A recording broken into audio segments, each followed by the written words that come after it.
thank you for allowing me to come and share what I know to Vermont. I spent a lot of time in my youth at Lake Bomoseen back in the day, so I still have a lot of ties still to Vermont.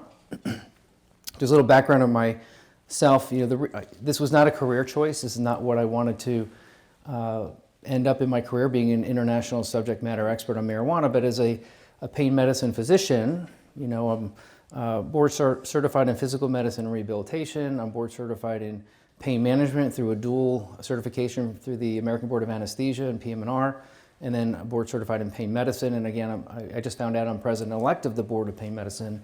I write the test questions for physicians that are interested in managing and helping patients that have pain, because there's a lot of that going around. Just a quick disclosure, I have nothing to disclose. I do not own a hemp farm or a pot shop, and I do not receive any money or funding from the opioid industry. I think that's kind of a misconception that people that are in pain must be getting paid by the big pharma medication makers to do public speaking because we want to promote using lots of opioids, but that's really not what we do as a pain management physician.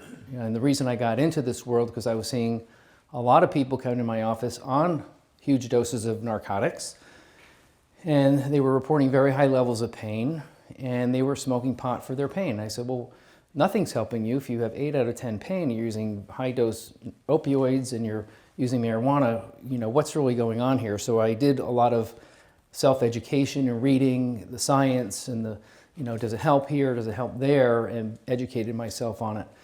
So I ended up on the Colorado Governor's Task Force for Amendment 64 when they legalized for recreational use. I sat on the Consumer Safety and Social Issues Work Group.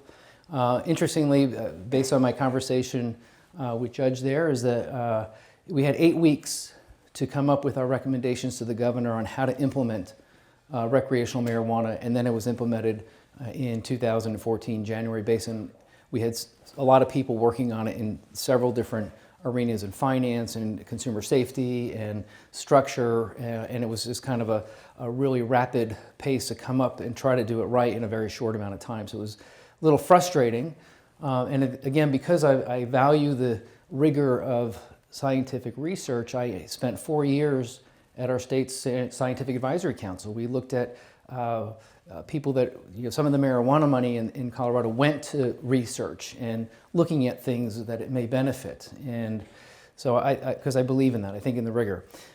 They played this in Pompeii in 79 AD, so we all played that game. And if I do say something that may not go with your line of thinking, do not be offended. I think we can agree to disagree in a lot of areas. And if you find something that I say may not go with your line of thought, I'm open for you to send me the information you have, because I don't know everything. And this is an evolving science, it's an evolving industry, and there's a lot of misinformation out there. And all I can say is that I am here as a conduit of information. I'm not here to convince anybody of anything. I'm just here to tell you what I know. All my slides are sourced. They have data and backup as to why I'm saying what I'm saying. These are kind of my talking points, and it's very important to understand that this is my pared down, abridged version of my typical presentation, which is constantly evolving because the science is constantly evolving, the data constantly evolves, and I have some very recent information in some of these areas that it's important that we have to stay on top of these things. The things I want to talk about really is pregnancy and utero exposures, adolescent use, vaping, our opioid epidemic, public health and crime, and revenue. I think that's important because people are like, well, it's going to solve our budget crises by making lots of money off of this industry and taxes, tax and regulate. I hear that all the time. So the next slide is going to be a little horrifying. This was used with permission by the Fremont County Sheriff's Department. It was based on an investigation that had nothing to do with marijuana. They were led as part of this investigation several years ago to a storage unit in Fremont County, which is about 45 minutes south of me. And in the storage unit, they found a picture of an adult holding a locked and loaded marijuana pipe to an infant's face. And in actuality, there's really no difference between what you see on the screen here and what a woman may do when she's using marijuana, smoking it or vaping it or what have you. It still gets into the baby. In Canada, they followed, it was a prenatal prospective study, 700 pregnant cannabis users going back to 1978. I mean, don't let anybody tell you we need more science because we don't know anything. We know a lot about this. We've known about the effects of marijuana for decades. This study goes back, to 1978, 40 years. They followed 700 pregnant cannabis users, tracked 200 of the offspring, and what they were identifying are changes in the brain, higher rates of drug abuse, and more recent survey out of Colorado that 70% of marijuana dispensaries were recommending that women use marijuana during first trimester pregnancy.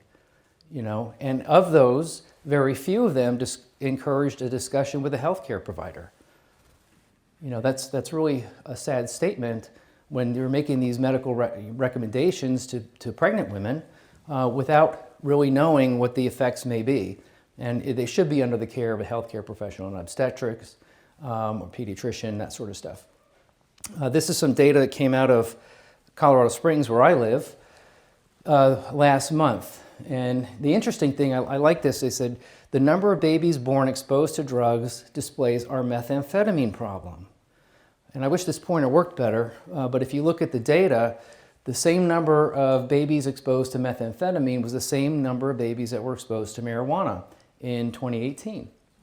So is this really highlighting our meth problem? Is it highlighting other drug problems? And if you look at alcohol, cocaine, heroin, very, very low. And I do a lot of work with the folks in my community, the neonatologists that helped with this article say these numbers are underreported because there isn't really a duty to report on some of these. They may just not notice, they may not test.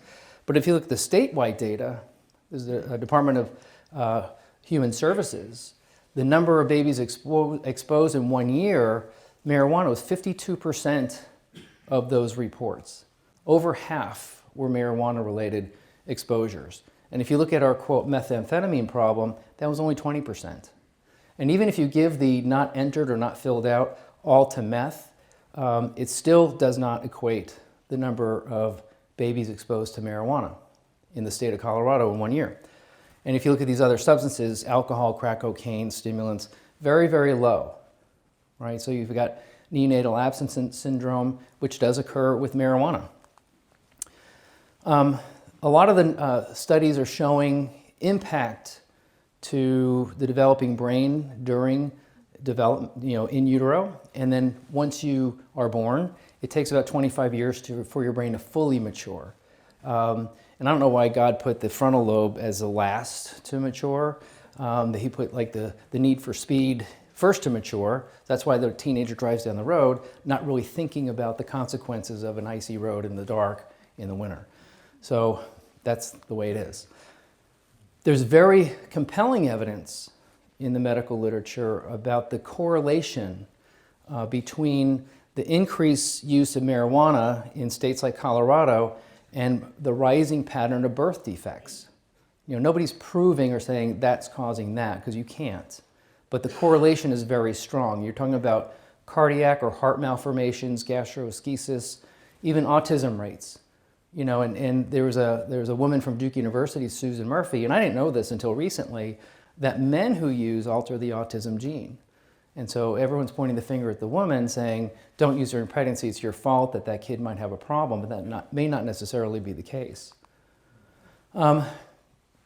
This International Journal of Environmental Research and Public Health this year released women who reside in states with legalized recreational cannabis were more likely to use cannabis. I mean, that's kind of a no-brainer. The more it's out there, the more people are going to use. So commercialization may have a negative impact on future generations, because what they're finding in animal studies is that the abnormalities, and I'm going to show you this here, that's there. In animal and human studies, and I didn't know this until recently. Do you know why they study mice? They study mice because they have a short lifespan, 3 years. So they can look at mice from birth to childhood to adolescence to adulthood to death in a 3-year period. So they can get a lot of data in mice. I didn't know that. I looked that up. But what they're finding in animal studies is that some of the offspring, once they hit early development, adolescence, and even into adulthood, have problems with anxiety, behavioral, socialization, anxiety. In the animal studies, the offspring of mice that were exposed to cannabis hit the lever for heroin. Uh-oh, are we in trouble? They hit the lever for heroin administration in animal studies, the ones that were exposed to marijuana. It primes the brain, right? And that's consistent with some of the human data when you have these low birth weight babies and the kids that are hitting school age and into adolescence are having trouble with socialization, drug-seeking behavior, memory, verbal recall, reasoning, aggression, interestingly, in females.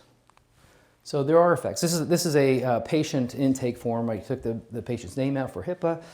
And because I have these honest conversations with my patients all the time. I go, are you using? What are you using? Are you dabbing? Are you vaping? Are you eating? Or what product are you using? Is it, most of the time they don't know.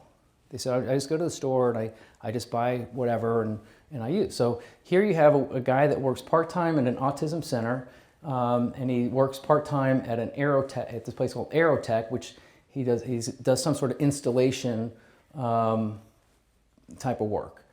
Well, I asked him, I said, okay, so you take care of autistic kids, but you tell me you're using smoking marijuana every hour of every day.